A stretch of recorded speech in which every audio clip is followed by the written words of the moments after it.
course, we have a real philosophical, spin on the subject and what death is. Really? What a surprise, huh? Right. In our book, The Game of God, Recovering Your True Identity, we talk about the survival dynamic.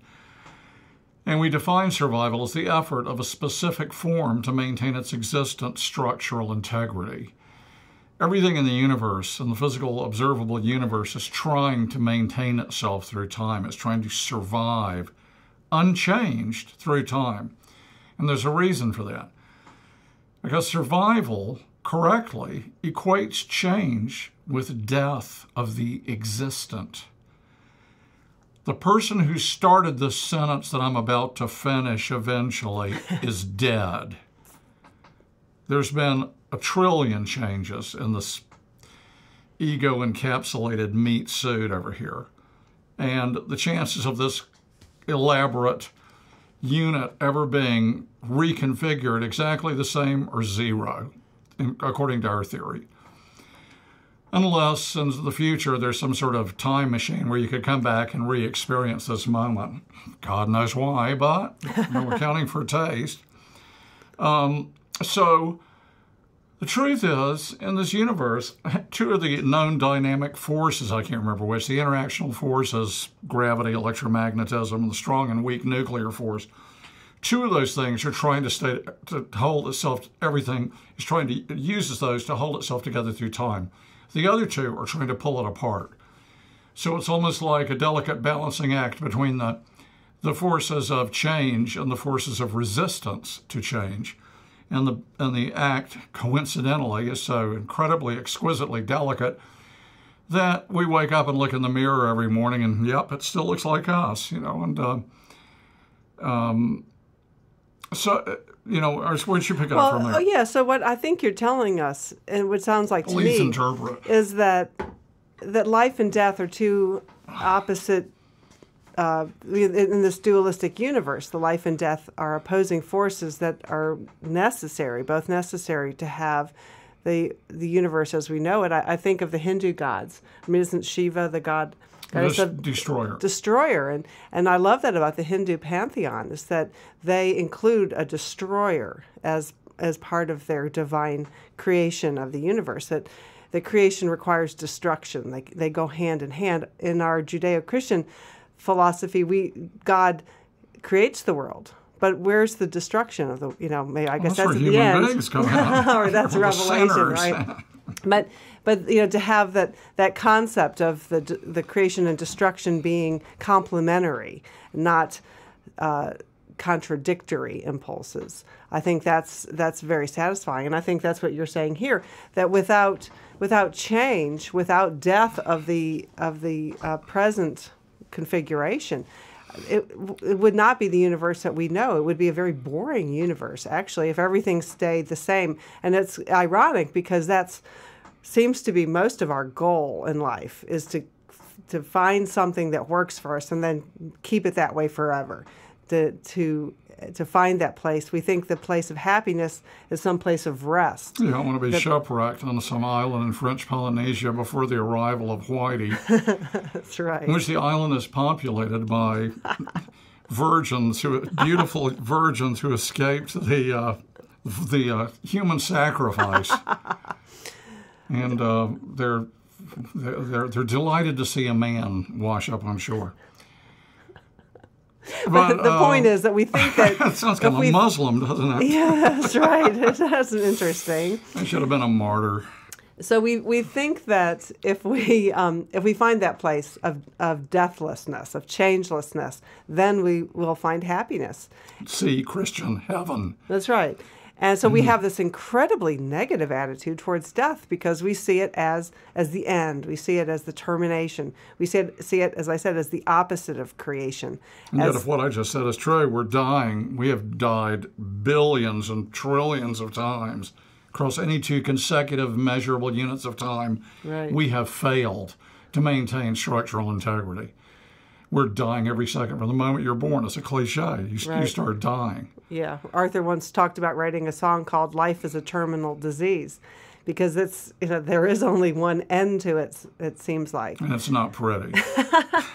But see, that's the thing. We think of death that way. We think of death as this horrible, horrible thing that's going to happen to us, and maybe it's because our perspective on who we are and what life is completely inaccurate. Yeah, that's right, Miss Optimistic, Miss Helper. Yeah, sure. I was 19 years old and lived in San Francisco and had boundless energy and could walk up and down the hills and bop around and go party all night and bounce out of bed at noon or 1 o'clock the next day. No hangover.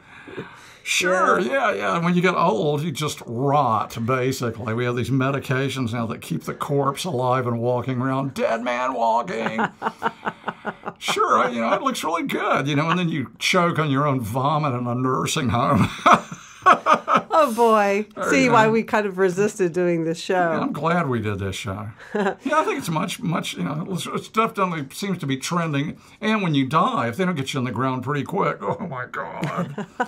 But it looks real good. But what I said was maybe that's a fundamental misunderstanding of who we are. I hope so. And what the universe is all about. That, that's all because of the identification with, this meat suit. That this is who I am. And so when the meat suit dies, that means I've disappeared. Like the stockbrokers who jumped out of the 44th floor on Black Friday. Right. Because they were their fortune. When they lost their fortune, there was no point in living. Right. So, and we just went to a funeral a few weeks ago. And classic Southern funeral, lying in state, open casket, I hate that word, coffin. Yeah. But she looked good, and she had good bone structure, so the makeup wasn't too grotesque. And she died basically peacefully in her sleep, you could say. So whatever. I don't know how peaceful. I mean, that's the thing. How peaceful is any death? I mean, it maybe looks like it on the surface, but what's happening in there in the consciousness? How aware are you of this awesome transition? National Lampoon magazine. They had a doctor said, "Oh, that'll be the phone," and he's answering the phone, and he's totally making brutally sarcastic remarks to the person on the other end. And he says, "Dying, yes, it's just like going to sleep." And he's thinking, "Only it hurts like a son of a bitch." Yeah. Well, and then I was looking through our telephone book just the other day, and in our personal one, and I was like, "Oh, he's dead. Oh, she's dead." And that's kind of how it gets when you start getting older. It's an interesting process. It's like more and more of the people are dead, and death doesn't seem quite so. I mean, when you were talking about when you were 19, death is a very abstract thing. You don't really think about it much. It's not going to happen to me. But as you get older, you certainly become more familiar with it because people are dead. But it seems you start gloating on it. You start, I survived. Is that what? I've done a bit of that. Mostly it's, God, why me? Why am I left on this killing floor? It's my karma. Yeah. My grandmother used to read the Florida Times-Union every day, and the first thing she'd turn to is the obituaries to see if there was anyone that she knew who had taken the big trip. Because I think it becomes like when another one of my victims was pregnant, you become aware of, I never noticed pregnant women, but when she was pregnant, suddenly, when you personally have a personal involvement in pregnancy, suddenly just pregnant women started popping out of the landscape. You notice them. Then when it was all over, they kind of disappeared back into the background. But I think it's like that when you get older, death becomes increasingly part of your awareness. I wanted to get back to kind of like the mechanics of this, though. Okay. Because the one thing I thought about, I didn't want to rehearse what I was going to say, but this did cross my mind, that I like absolutes. I like rules that apply to everyone, everywhere, every time, no exceptions. Because in my experience, my mind, which is basically the part I have trouble with, it's called the ego. The ego is like a rat that's always looking for a hole it can escape out of. It doesn't like absolutes. It likes to think, I'm different, or these rules don't apply to me, or I was born in another planet. It's a rat is a good analogy. A sneaking, filthy rodent that does a lot of destruction in the dark. In any case, Oh, that was so vivid. I kind of seem to have lost my train of thought. Anyway, not hard to do for Arthur. There are, in terms of absolutes, I suggest that there is the infinite and there is the finite. The infinite is without boundary. It's without borders. It's without limits. It is free of all constraint. It is infinite. It's virtually impossible for us even to get our minds around it. In the finite realm, there's nothing but boundaries. That's what makes us finite.